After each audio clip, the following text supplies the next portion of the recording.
5 tempat untuk menemui Allah Subhanahu wa taala.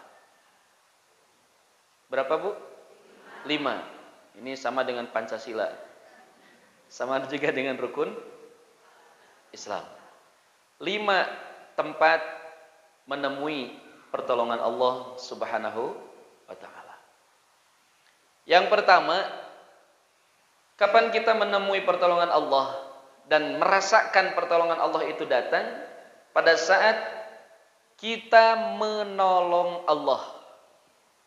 Kapan, Bu? Pada saat kita menolong Allah.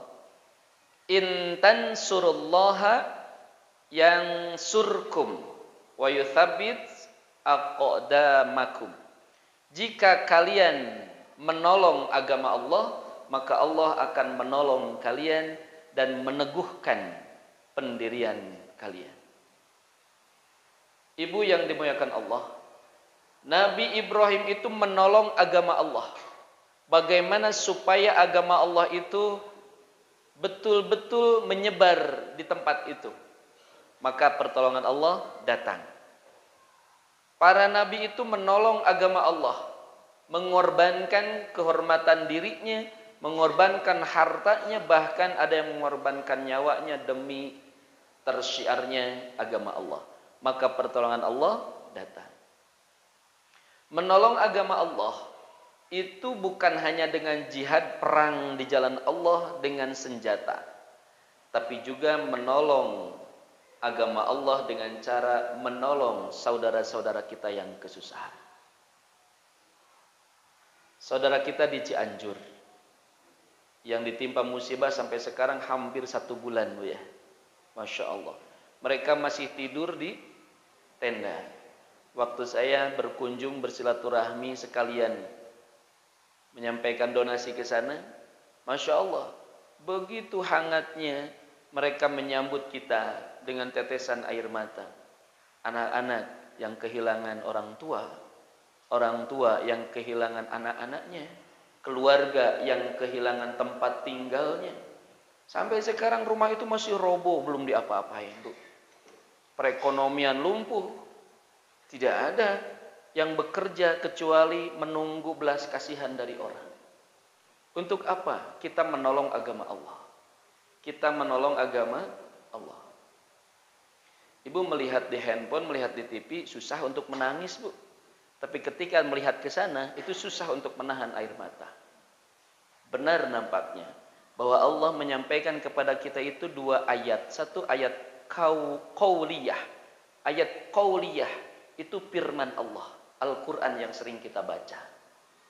Ada ayat kauniyah.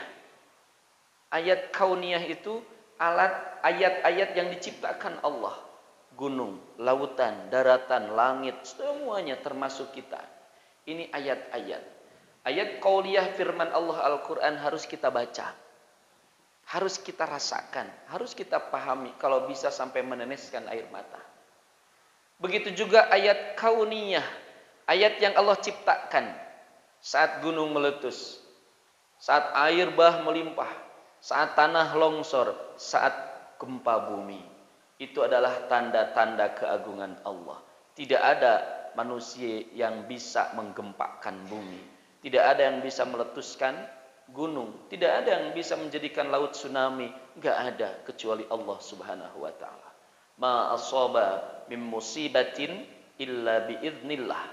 Tidak ada yang terjadi satu musibah kecuali izin Allah.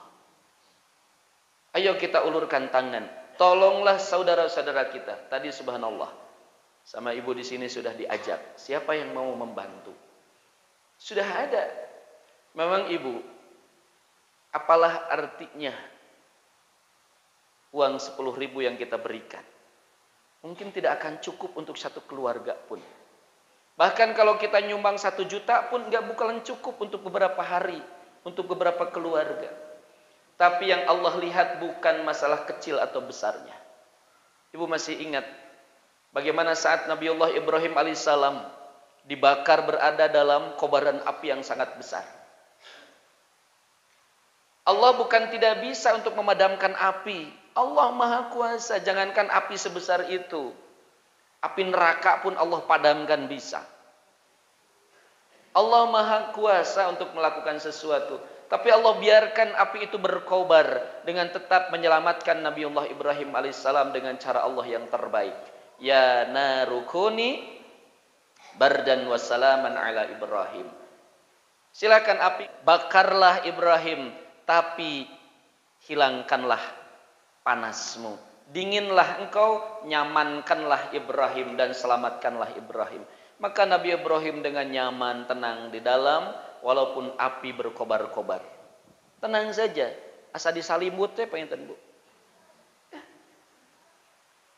Kenapa? Allah memberikan kesempatan kepada makhluknya yang lain, kepada manusia. Siapa yang mau menolong agama Allah? Siapa yang mau menolong simbol-simbol agama Allah, Nabiullah? Ada orang di sana, sahabat-sahabat Nabi Ibrahim yang merasa iba, merasa kasihan, ingin menyelamatkan Nabi Ibrahim. Tapi mereka tidak berani. Kenapa? Karena kalau mereka membantu, maka mereka ikut dibakar. Maka mereka hanya bisa berdoa saja.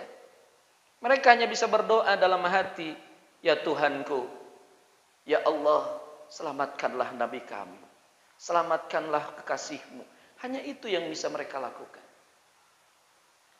Bahkan Allah menyampaikan dalam hadis qudsinya, ada seekor burung pipit yang terbang. Itu melihat kejadian itu, dia tidak tega melihat Nabiullah, kekasih Allah dibakar seperti itu. Maka muncullah keinginan, perasaan kasih sayang yang mengakhirkan keberanian yang tumbuh dalam dirinya. Apa yang mau dia lakukan? Bagaimana caranya api itu padam? Masya Allah. Burung pipit yang kecil itu berkeinginan memadamkan api itu. Maka dia berputar balik mencari air. Ketemulah dari kejauhan air, diambillah air itu. Coba kira-kira air yang diambil sa burung pipit, ayah sajolangan deh Bu.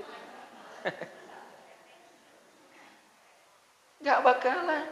Satu tetes pun mungkin itu terlalu banyak untuk burung. Dia minum, dia genggam di apa Bu ya namanya tuh, di hem-hem gitulah bahasa Inggris nama. Di mulutnya dia terbang ke atas, api itu dari ketinggian yang sangat jauh. Karena kalau dekat kebakar dia. Dari ketinggian yang sangat jauh dia lemparkan itu airnya. Habis. Belum sampai ke api itu airnya habis. Dia terbang lagi ke tempat yang tadi, ambil air lagi. Blambir. Seperti helikopter gitu. Pertanyaannya, padamkah api itu? Tidak.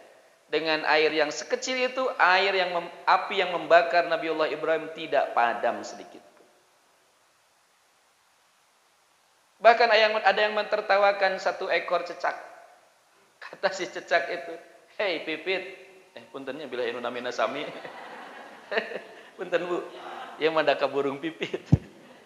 Hei pit, biasanya ada burung pipit masainya, jadi nami ibu asal ulah bu cecak lah. Ibu pipit mah bias. Pit, kamu lagi apa? Enggak ada kerjaan. Aku lagi mau memadamkan api itu tuh. Enggak bakalan, mikir. Gila kamu. Mending seperti aku nih. Ada kebencian yang dalam hati si cecak itu. Dia ingin agar Ibrahim itu mati dalam kobaran api itu.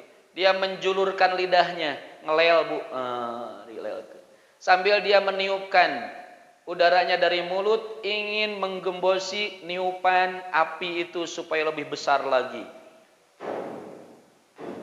Ayah segede gitu niupnya cak-cak. Tiupan cak-cak besar kecil? Ibu kantos ditiup ku cak-cak? Cak-cak.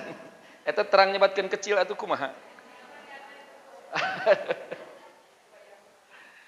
Ibu cecak itu kecil, sagede-gedena ge tiupan cak-cak buat teuing kertas ieu ge moal ngapung. Gak bakalan jaban niupna ti kajauhan. Betul Bu ya? Lamun kadeuketan mah jadi sate. Kebakar.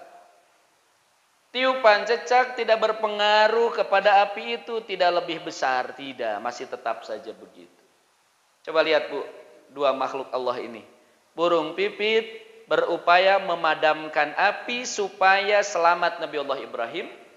Si cecak berupaya meniup api supaya apinya lebih besar agar Nabi Ibrahim cepat mati. Allah tidak mempedulikan usaha keduanya. Betul, Bu? Karena tidak ada pengaruhnya. Tapi yang Allah lihat, hati dia itu berpihak kepada siapa? Apakah sayang kepada Nabi Ibrahim? Apakah benci kepada Nabi Ibrahim? Maka saat itu burung pipitlah yang mendapat kasih sayang Allah Subhanahu wa ta'ala. Allah bukan tidak bisa untuk memadamkan api itu. Bagi Allah sangat mudah.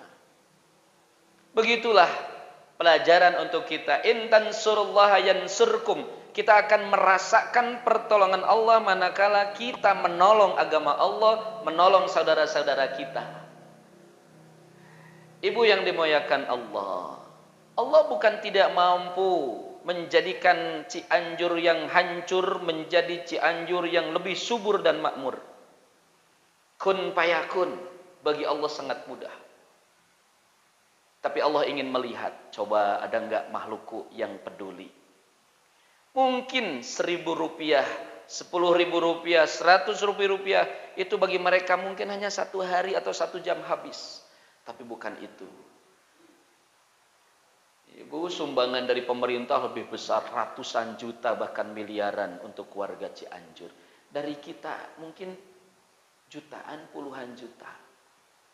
Tapi biarlah si kecil burung pipit itu yang membawa air, butiran air yang mengena ke bawah itu menjadi butiran permata di surga Allah Subhanahu wa ta'ala. Biarkanlah recehan-recehan yang kita titipkan kepada donasi untuk keluarga kita yang timpa bencana dimanapun berada, itu menjadi butiran-butiran berlian yang akan berharga di akhirat kelak. Keberpihakan kita, kasih sayang kita kepada saudara-saudara kita, itu akan menjadikan jembatan datangnya pertolongan Allah kepada kita semua. Ibu yang dimuliakan Allah, rasakanlah kenikmatan saat kita sudah mengulurkan tangan memberikan sebagian rezeki kita. Rasakanlah kenikmatan dari Allah saat kita sudah mendoakan dengan tulus ikhlas kepada saudara-saudara kita. Rasakanlah ketika kita sudah melakukan kebaikan untuk agama Allah, maka nikmati saat itu Allah memberikan pertolongan kepada kita semua. Rasakan, Bu. Nikmati itu. Dan Allah menjanjikan, ketika Allah menjanjikan, la yukhliful mi'ad, dia tidak akan pernah khianat pada janjinya sendiri.